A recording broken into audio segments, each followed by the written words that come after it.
नमस्कार, मैं अभिषेक आप सभी का विद्याभिमान के यूट्यूब चैनल में एक बार फिर से स्वागत करता हूं। तो हम लोग पढ़ रहे थे अलजेब्रा में लीनियर इक्वेशन चैप्टर स्टार्ट किया था हमने, जिसमें सॉल्व करने के लिए दो मेथड पढ़ लिया ऑलरेडी, एक सब्स्टिट्यूशन मेथड, एक एलिमिनेशन मेथड। आज हम लोग पढ़ेंगे ग्राफिकल मेथड। तो आपके एग्ज़ाम में क्वेश्चन कैसे आएंगे, किस टाइप के क्वेश्चन रहेंगे?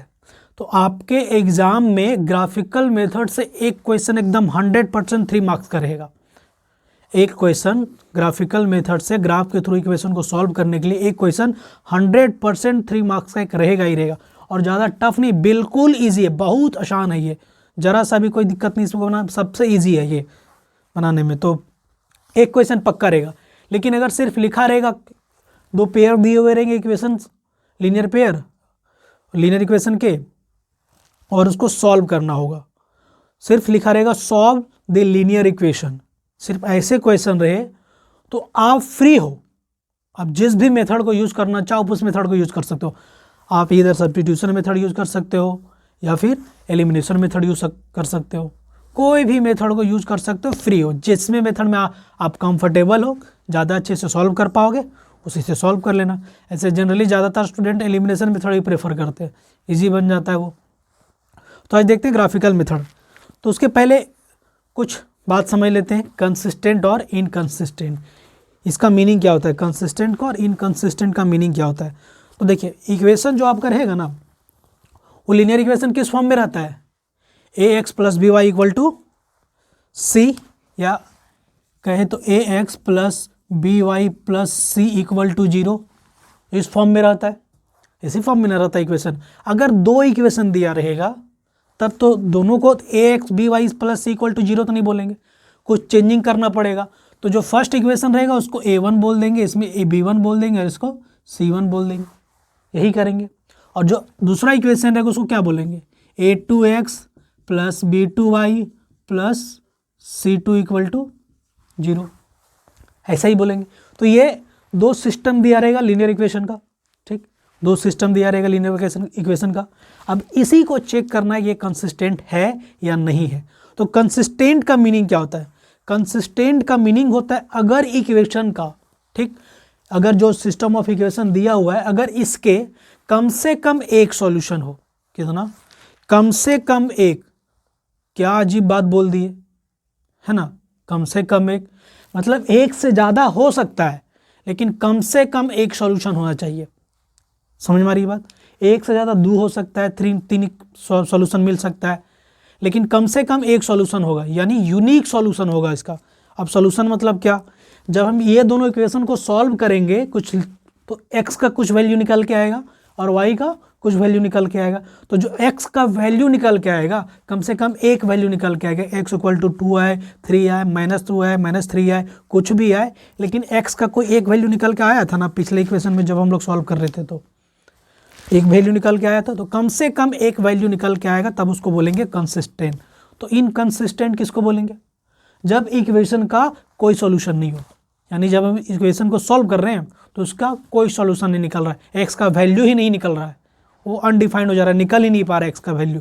तो उस केस में कहेंगे कि ये जो सिस्टम ऑफ इक्वेशन है वो इनकंसिस्टेंट है, ठीक। तो उसी को लिखेंगे, चलिए लिखते हैं।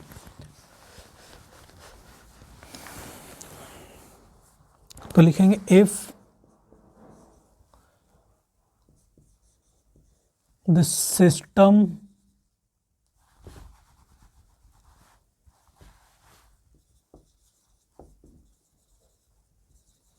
of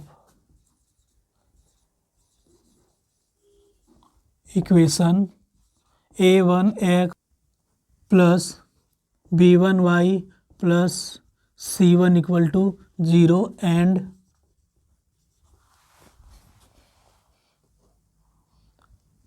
a2x plus b2y plus c2 equal to 0 is said to be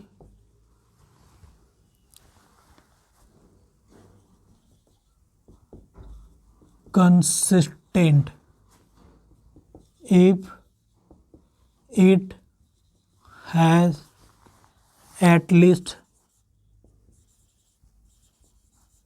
one solution.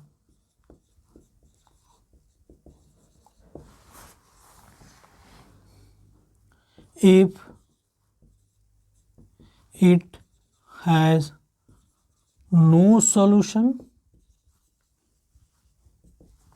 then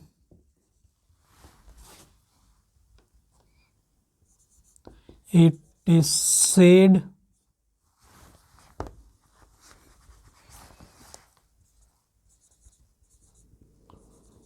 to be inconsistent. Clear है? क्या है, क्या लिखे? अगर कम से कम एटलीस्ट वन सॉल्यूशन, कम से कम एटलीस्ट वन सॉल्यूशन, अगर एक सॉल्यूशन होगा तब उसको बोलेंगे कंसिस्टेंट, और कोई सॉल्यूशन नहीं होगा तो उसको बोलेंगे इनकंसिस्टेंट। क्लियर है? तो अब चेक कैसे करते हैं कि कब कहेंगे कि कंसिस्टेंट है और कब कहेंगे कि इनकंसिस्टेंट है? तो इसको चेक कैसे करते हैं? तो चेक करने के लिए जो कोफिशिएंट लिखे हैं उसी का रेशियो निकालते हैं। तो कैसे निकालते हैं, ध्यान दीजिएगा। हम एक इक्वेशन इधर एग्जाम्पल के लिए लिखते हैं। तो यहाँ हमने एक इक्वेशन लिख रखा है। आप चाहो तो ये 2 को इस साइड भी लिख सकते हो, इस साइड, लेकिन लिखने टाइम ध्यान रखना है कि दोनों इक्वेशन में जो कांस्टेंट टर्म रहेगा वो दोनों इक्वेशन में या तो LHS में होना चाहिए या तो फिर दोनों RHS में होना चाहिए। क्या? जो कांस्टेंट टर्म होगा इधर वाला वो या तो दोनों RHS में हो या तो फिर दोनों LHS में हो। क्लियर है? ये होना चाहिए। तो कंसिस्टेंट क्या, वो कम से कम एक सॉल्यूशन होना चाहिए, एक से ज़्यादा हो चलेगा। तो सबसे फर्स्ट में आएगा has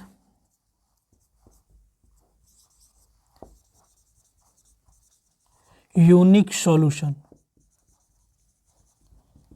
unique solution means only one solution.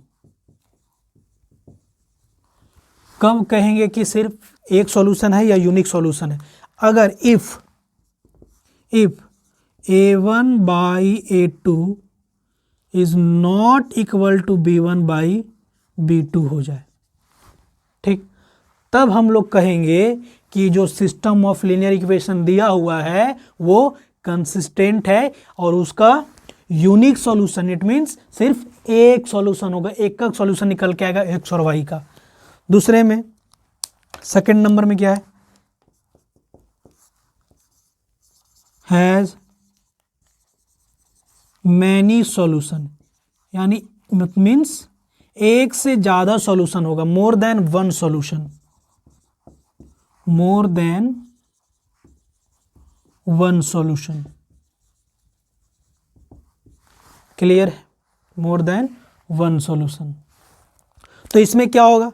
इसमें होगा ये सर कि if A1 by A2 is equal to B1 by B2 होगा, is equal to C1 by C2 होगा। मीन्स यहाँ पे दोनों इक्वेशन के जो कोफिशिएंट होंगे x, y और कांस्टेंट वाला, वो सबका रेशियो इक्वल होगा। A1 A2 का रेशियो, B1 B2 का रेशियो और C1 C2 का रेशियो, तीनों का रेशियो इक्वल होंगे। फिर लास्ट में एक और है नो सॉल्यूशन। नो सॉल्यूशन क्या है? No solution. नो सॉल्यूशन में क्या हो जाएगा? ये हो जाएगा if A1 by A2 is equal to B1 by B2 is not equal to C1 by C2।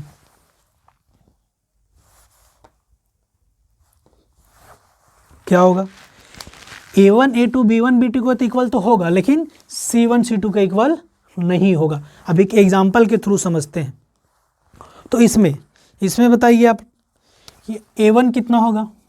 A1 होगा 2, B1 कितना होगा? B1 होगा 3 और C1 कितना होगा? 2। A2 कितना होगा? 5, B2 कितना होगा? 3, C2 कितना होगा? 4। क्लियर है? ये लिखना सबको आता है। अब आगे, अब रेशियो निकाल के चेक करते हैं। A1 बाई A2 कितना आया? 2/5। ठीक। फिर b1/b2 चेक करते हैं कितना आता है, b1/b2 3/3, ये कट जाएगा 1 1 टाइम्स में तो मिलेगा 1/1, यही मिलेगा।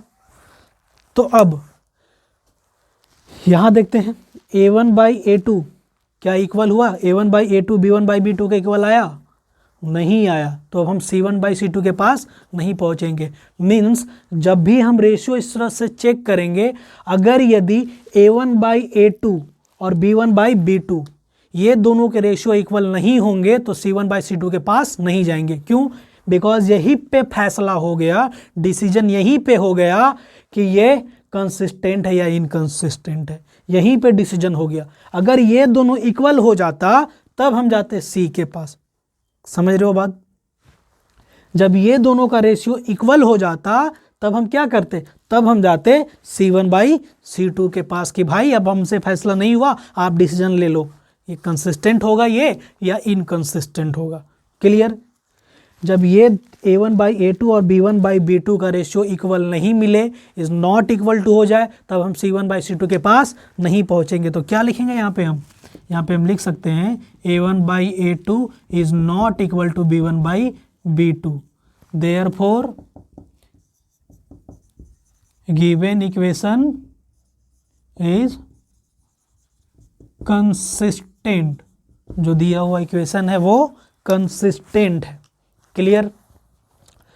क्या किए थे, a1/a2 का रेशियो निकाल के चेक, अगर ये इक्वल हो जाता तब हम c1/c2 के पास पहुंचते, फिर वो डिसाइड करता कि ये कंसिस्टेंट है या इनकंसिस्टेंट है। तभी यही दूसरा एग्जांपल देखते हैं, इसको थोड़ा सा चेंज कर देते हैं। यहाँ पे क्या करते हैं, ये जो वैल्यू है ना इसको इक्वल कर देते हैं।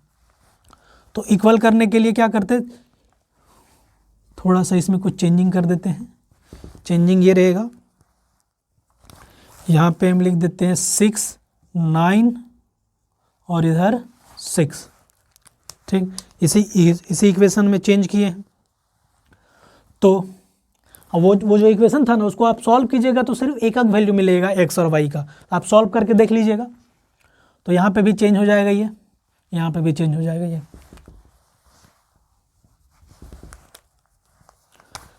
यहाँ 3 6 9 6। ठीक है, चलिए अब निकाल के देखते हैं रेशियो, क्या रेशियो आता है। a1/a2 क्या है, 2/6, तो ये कितना मिलेगा 1/3। बेचना तो आता है काटने, 1 ये 2 1 से चला गया और ये 3 से चला गया। उसके बाद ये है 3/9, ये भी 3 से, यानी इधर भी 1/3। तो अब यहाँ देख के बताओ आप लोग, क्या ये इक्वल आया है या इक्वल नहीं है? इक्वल आया है तो यहाँ पे डिसीजन हुआ, डिसीजन नहीं हुआ तो कहाँ जाएंगे, ये c1/c2 के पास पहुँचेंगे। तो इसको सबको जाके पूछेगा कि बता भाई अब तुम कि सही है या गलत है, ये कंसिस्टेंट है या इनकंसिस्टेंट है। तो c1/c2 इक्वल टू 2/6, क्या आ गया ये 1/3। ले, अब इसके पास गया, ये भी बोला हम भी इक्वल है, हम भी आप लोग के जैसा ही इक्वल है। जब ऐसा ही इक्वल है तो यहाँ हम क्या देख रहे हैं कि अगर तीनों रेशियो इक्वल आ जाए तो क्या होता है इक्वेशन, ये इक्वेशन कंसिस्टेंट तो है लेकिन इसका मैनी सॉल्यूशन होगा, मोर देन वन सॉल्यूशन होगा। तो यहाँ पे उसमें छूट गया था तो इसमें लिख देंगे आगे, और it has more than one solution.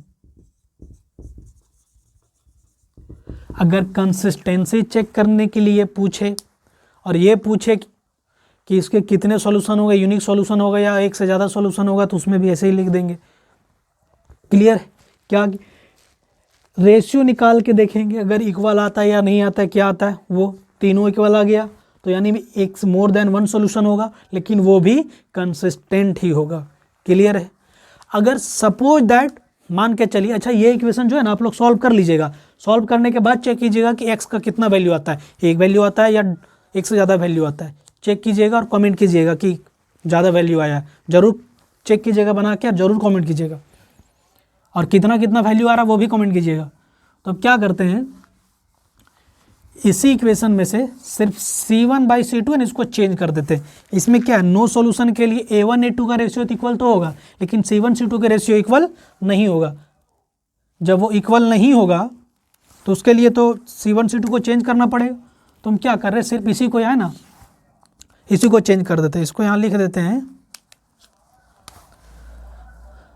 5 लिख देते हैं, ठीक, 5 लिख देते हैं। तो यहाँ पे क्या हो जाएगा, यहाँ पे भी ये 5 हो जाएगा और यहाँ पे भी है। ये C1/C2 वाला में देखते हैं क्या होता है। C1/C2 का ये है 2/5, तो क्या इक्वल आया।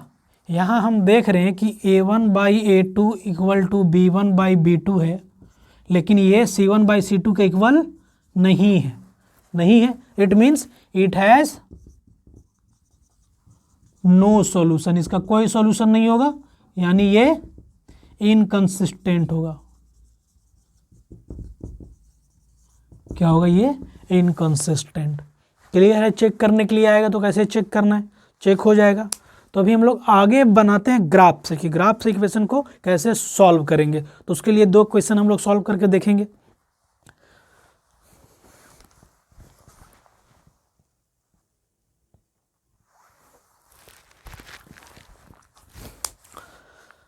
तो आप लोग यहाँ देख रहे 2 क्वेश्चन है, दोनों के लिए अलग अलग हमने ग्राफ बना दिया है। इसके लिए भी ग्राफ बना दिया है, इसके लिए भी एक ग्राफ बना दिया है।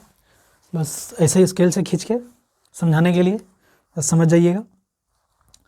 तो क्या बोल रहा है इस क्वेश्चन में, check whether the pair of equation x + 3y = 6 2x - 3y = 12 is consistent है या नहीं है, ये चेक करने के लिए बोल रहा है। If so solve them graphically.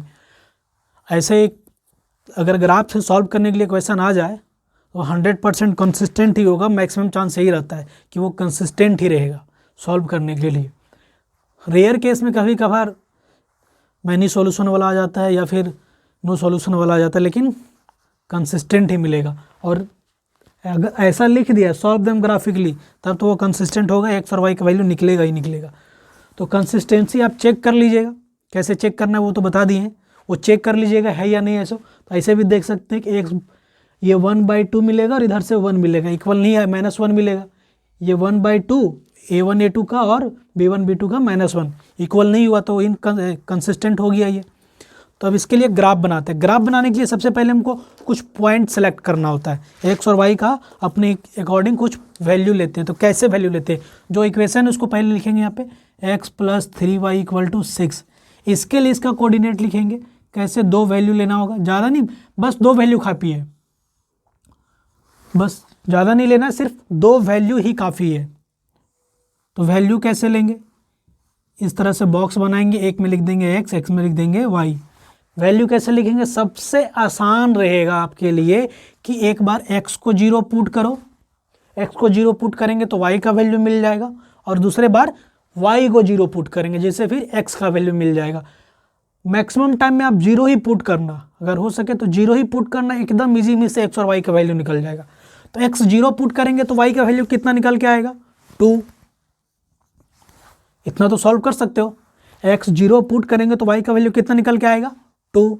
और अगर इस बार हम y को 0 पुट करते हैं, आप कोई भी वैल्यू पुट करने के लिए फ्री हो, कोई पाबंदी कोई बंधन नहीं लगाया होगा कि नहीं आपको 0 ही पुट करना, आपका मर्जी, आप 1 पुट करो, 2 पुट करो, माइनस में पुट करो, प्लस में पुट करो, कुछ भी पुट करो, बस पुट कर दो, 2 वैल्यू निकाल दो। सिर्फ 2 वैल्यू पुट करके उतने काफ़ी है, ज़्यादा नहीं निकालना, 2 से ज़्यादा इनफ है, 2 काफ़ी है।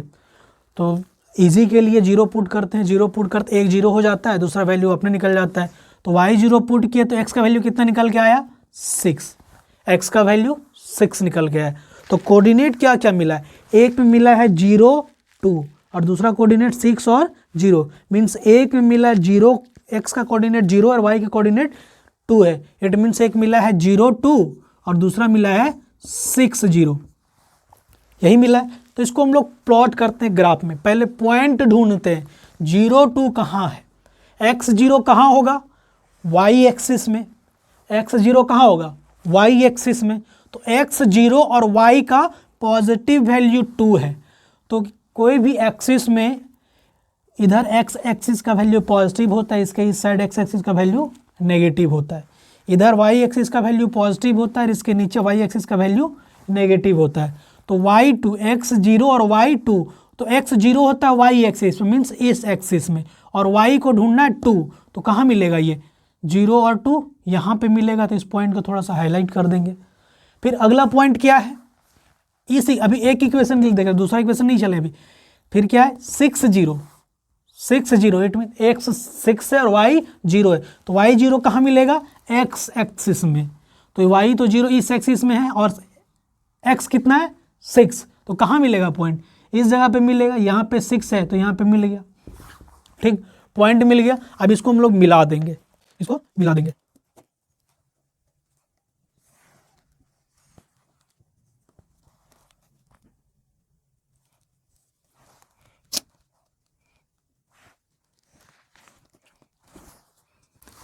मिला दिए। मिलाने के बाद हर बार आपको ये करना है कि जो आप जिस इक्वेशन के लिए ये लाइन ड्रॉ किए हो उसमें उसका नाम लिख देना एकदम जरूरी है, एकदम कंपलसरी है नाम लिखना। आप यहाँ नाम लिखो, यहाँ लिखो, यहाँ कहीं भी लिख दो, लेकिन नाम लिखना जरूरी है उस इक्वेशन का। कौन सा इक्वेशन था ये, x + 3y = 6। अब दूसरे इक्वेशन में चलते हैं। दूसरा इक्वेशन क्या है, सेकेंड इक्वेशन है 2x - 3y = 12। फिर यही करना, एक बॉक्स बनाएंगे, बॉक्स बनाए, उसमें x और y लिख दिए। क्या करना है, एक बार x0 पुट करना और दूसरे बार y। x0 पुट किए तो y का वैल्यू कितना मिलेगा -4 निकल के आएगा, और y0 पुट करेंगे तो x का वैल्यू कितना निकल के आएगा 6 निकल के आएगा। क्लियर है, कितना निकल के आया, x पुट किए 0 तो y -4 निकला, y0 पुट किए तो x 6 निकला। इसके लिए फिर से ग्राफ बनाएंगे। तो कहाँ कोऑर्डिनेट कहाँ मिला, एक 0 और -4 मिला एक कोऑर्डिनेट, और एक कोऑर्डिनेट 6 0 मिला। फिर से सेम कोऑर्डिनेट मिला, कोई दिक्कत नहीं है। अगर कोई इक्वेशन मान के चले यहाँ भी वही कोऑर्डिनेट और यहाँ भी वही कोऑर्डिनेट मिल गया तो कोई टेंशन नहीं लेना है, मिल जाए कोई दिक्कत नहीं है। ठीक, मिल गया, हो गया। अब क्या करते हैं, इसके लिए फिर से ग्राफ ड्रॉ करते हैं। तो x0 0 इधर मिलेगा और y -4, तो कहाँ है, इस जगह पे मिलेगा -4। फिर से x 6 0 मीन्स फिर से यहीं पे आएगा वो, तो मिला देते हैं।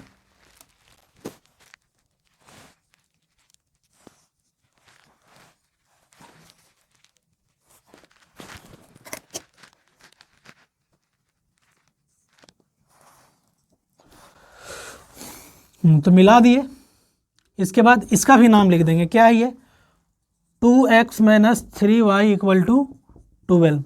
ठीक, अब ये देखेंगे हम कि ये लाइन जो ड्रॉ किए हम ग्राफ पे वो कहाँ एक दूसरे को इंटरसेक्ट किया है, किस जगह पे इंटरसेक्ट किया है। तो हम देख पा रहे हैं, आप लोग देख पा रहे होंगे कि ये ग्राफ को इंटरसेक्ट इस जगह पे किया है। मीन्स ये वाला लाइन भी यहीं आके इंटरसेक्ट किया है और ये वाला लाइन इसी जगह पे आके इंटरसेक्ट किया है। कहाँ किया है, ये वाला लाइन भी यहीं पे आके इंटरसेक्ट किया और ये वाला लाइन भी इस जगह पे, मतलब दोनों यहाँ इंटरसेक्ट किया। कहाँ एक दूसरे को काटा, ये देखना है, कहाँ काटा, ये इस जगह पे कट किया। दोनों लाइन एक दूसरे को कहाँ पे कट किया है, यहाँ पे कट किया है। तो इस जगह का कोऑर्डिनेट कितना होगा 6 0 होगा ना, इस जगह को यहाँ का कोऑर्डिनेट कितना होगा 6 0। मीन्स दोनों लाइन जहाँ एक दूसरे को कट कर देगा जिस जगह पे, उस जगह पे जो x और y का कोऑर्डिनेट होगा वही इक्वेशन का सॉल्यूशन होगा।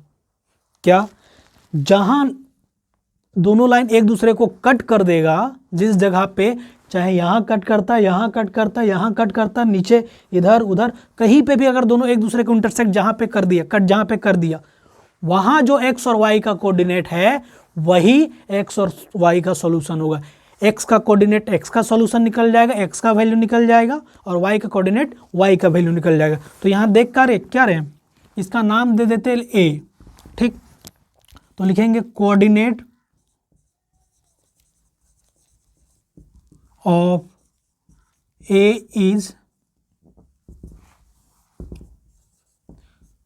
6 0। ठीक, देयरफॉर x = 6 एंड y = 0। ये निकल गया, बस यही आंसर। इतना ही करना है, इससे ज़्यादा कुछ नहीं करना है। बस ऐसे ग्राफ ड्रॉ कर देना है, जहाँ कटा वो आंसर, उसका x और y का कोऑर्डिनेट लिख देना है, वही आंसर हो गया। क्लियर है। तो एक इक्वेशन तो मैंने बना दिया, एक जो है ना ये आपके होमवर्क के लिए रहेगा, आप इसे ट्राई करोगे घर पे खुद, बना या नहीं बना फिर कमेंट करके बताओगे कि नहीं बना या बना। हम थोड़ा सा हिंट कर देते हैं करना क्या है सो। फिर वैसे ही इक्वेशन क्या दिया हुआ इसमें इक्वेशन है, ये इक्वेशन रहा 2x - y = 4। तो इसके लिए फिर से वैसे ही बॉक्स बना के x और y का वैल्यू निकाल लेंगे। x y x एक बार 0 रखेंगे तो y कितना निकल के आ जाएगा -4, y 0 रखेंगे तो x 2 निकल गए यहाँ पे x और y का कोऑर्डिनेट। और क्या है, एक है x = 3 और एक x = 5। ये तीन चीज़ है, एक ये इक्वेशन है, एक ये वाला और एक ये वाला है। ठीक, तो इसका ग्राफ बनाएंगे। जो ग्राफ बनेगा ना तो ये एक हो जाएगा इधर x एक्सिस, ये x डैश, ये y और ये y एक्सिस। तो जो ग्राफ बनेगा, इस लाइन का जो ग्राफ बनेगा वो होगा कुछ इस टाइप का, इस टाइप का ग्राफ बनेगा। ठीक, और x = 3, जहाँ x का कोऑर्डिनेट 3 होगा वहाँ से एक स्ट्रेट लाइन जाएगा, और जहाँ पे x = 5 होगा वहाँ से x = 5 एक फिर से स्ट्रेट लाइन जाएगा। पॉइंट यहाँ देते हैं, लाइन यहाँ खींचते हैं। तो ये x = 3 का ग्राफ होगा, ये x = 5 का होगा, और ये वाला 2x - y = 4 का होगा। तो अब ध्यान दीजिएगा, बोल रहा है area of quadrilateral form by the line. कौन कौन सा लाइन, ये वाला लाइन, ये वाला लाइन और ये वाला लाइन। ये सब लाइन से जो एरिया बना हुआ है, जो क्वाड्रिलेटरल फॉर्म हुआ है, उसका एरिया निकालना है। ठीक, और एक्स एक्सिस को इंक्लूड करते हुए। तो कौन सा बना है, ये वाला बना है, ये बना है ना ये, ठीक, ये वाला। तो इसका एरिया निकालना। तो ये दिखने में कैसा लग रहा है ये, हाँ कैसा लग रहा है, ट्राइपेजियम। हाँ सही बात, ट्राइपेजियम लग रहा है ये। तो बताओ तो ट्राइपेजियम का एरिया क्या होता है, फॉर्मूला एरिया। तो एरिया होता है ट्राइपेजियम का, area of trapezium equal to 1/2 into sum of parallel side into height. तो यहाँ क्या क्या निकालना पड़ेगा, पहले इसको नेमिंग कर देंगे A, B, C और D। जब आप ग्राफ से सॉल्व करोगे, ग्राफ में बना के, तो यहाँ D का कोई कोऑर्डिनेट निकल के आएगा, C का कोई कोऑर्डिनेट निकल के आएगा, A B का तो खैर है ही, है ना। तो क्या क्या चाहिए, सम ऑफ पैरेलल साइड। तो सम ऑफ पैरेलल साइड कौन सा होगा, 1/2 इंटू ये AD plus BC into AB। यहाँ जो कोऑर्डिनेट निकल के आएगा, तो जो यहाँ पे y का जो कोऑर्डिनेट होगा, यहाँ पे जो y का कोऑर्डिनेट होगा वो AD का लेंथ होगा, वो AD का लेंथ होगा, और यहाँ पे जो y का कोऑर्डिनेट निकल के आएगा वो BC का लेंथ हो जाएगा। क्लियर। और यहाँ है 2, यहाँ है 5, तो 5 में से 2 माइनस कर देंगे तो 3, तो ये दोनों का लेंथ हो जाएगा AB हो जाएगा 3। क्लियर है, समझ में आ रहा है क्या हो गया, AB हो जाएगा 3। कैसे हुआ, 5 में से 2 माइनस करेंगे तो कितना बचेगा, 5 कहाँ से आया 5, अरे भाई ये कौन सा लाइन है, x = 5 वाला है, यानी x का वैल्यू यहाँ पे कितना होगा 5, और यहाँ x का वैल्यू कितना होगा, ओ सॉरी ये 3, और यहाँ पे तो वैल्यू निकल के कितना आएगा 2, है ना, वैल्यू निकल के कितना आएगा 2। हाँ ठीक बोल रहा था, 2 निकल के आएगा। तो AB का वैल्यू निकल के आ गया 2, तो AD का वैल्यू निकाल देना है, AD का और BC का निकाल के यहाँ पे पुट कर दीजिएगा, तो आंसर आ जाएगा। ठीक, तो इतना ये कीजिएगा, और जितना हो उसको शेयर कीजिएगा। मिलते हैं अगले वीडियो में।